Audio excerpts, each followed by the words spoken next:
Our next speaker was Mrs. Nicholeen Peck. She's the president of Worldwide Organization of Women. She's the CEO of Teaching Self-Government, an author and a public speaker. So Nicholeen, come on up.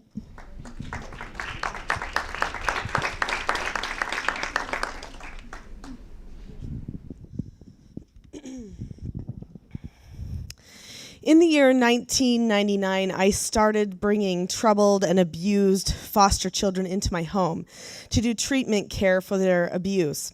Sexual abuse prevention and rehabilitation is something that I know a lot about. So when a sexual abuse prevention education bill was introduced in our state 2 years ago, I examined it closely and tried to determine if the bill would really help children or not. The bill was a bad bill. Even though they were trying to help educate about sexual abuse, it ended up being a backdoor for Comprehensive Sexuality Education, or CSE, standards to be taught because it had the term age-appropriate contained in it 3 times. The bill passed, so the state school board was forced to define what age-appropriate was. Later, I noticed that the state school board's definition of age-appropriate was on the state website, and that the definition called healthy sexual development guidelines were actually SECUS standards. SECUS is the Sexual Information and Education Council of the United States. This sounds like a part of our government, but it isn't. It's a nonprofit charity that was founded by Hugh Hefner, the founder of Playboy magazine, among others, to further Alfred Kinsey's global sexualization ideas. The Healthy Sexual Development Guidelines I found on our state school board website said things like that it is healthy for children of age 8 to engage in consensual genital exploration with same age and often same-sex peers. SECUS guidelines are bad because their emphasis is on sexual experimentation, promiscuity, abortion services, and they create a false importance for experiencing sexual pleasure at all ages. They also make leading assumptions that even basic relationships with parents and friends are all sexual relationships. Bonding and sexuality are not the same. A SECUS employee wrote the UNESCO International Guidelines on Sexuality Education. So SECUS is inserting their sexual education philosophies internationally as well, and they are accredited at the United Nations. SECUS guidelines teach that masturbation is healthy. Teaching masturbation will increase sexual abuse by creating more sexual exploration to occur between children. It will also make it so parents and teachers might not be alerted to one of the classic symptoms of previous sexual abuse, which is masturbation. Masturbation with peers is concerning because over 60% of sexual abuse in the United States happens by peers. 10% is a parent, foster parent, step-parent, or boyfriend, biological parents being the least likely to sexually abuse their children than any other demographic. Additionally, 10% of children are abused by school personnel, and just under 20% are abused by strangers, neighbors, and other adults in their lives. So to sum up the story of the sexual abuse prevention bill in my state, the bill brought CSE into sexual abuse curricula.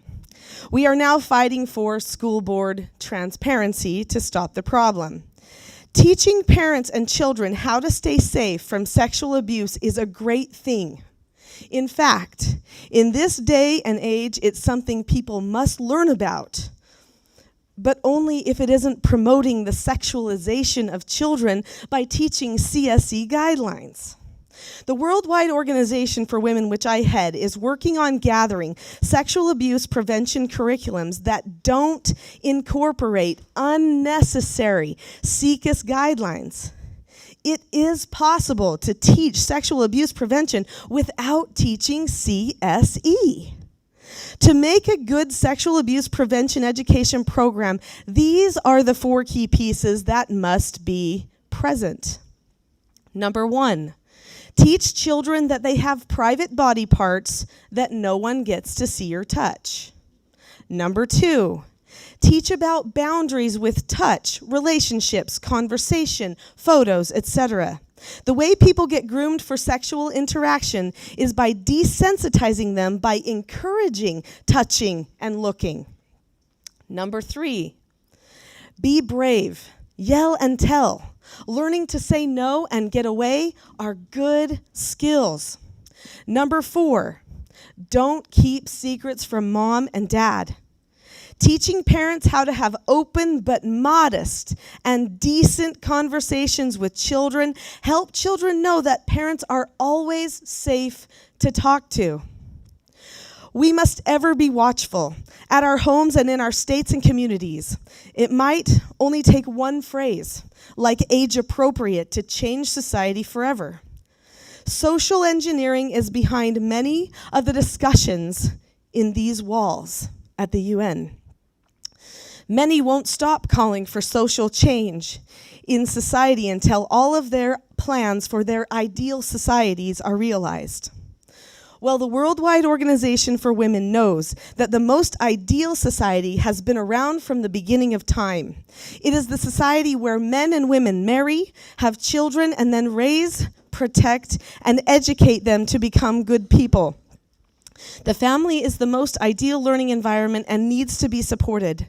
Sex education has always been taught at home throughout history and would continue to be taught there if social engineers don't disempower parents to live their self-evident roles as parents and teachers of their children by promoting socially and generationally damaging ideas through comprehensive sexuality education. Contrary to popular beliefs, we do not need CSE to stop sexual abuse. We only need morally sound sexual abuse programs accompanied with parental involvement. Thank you.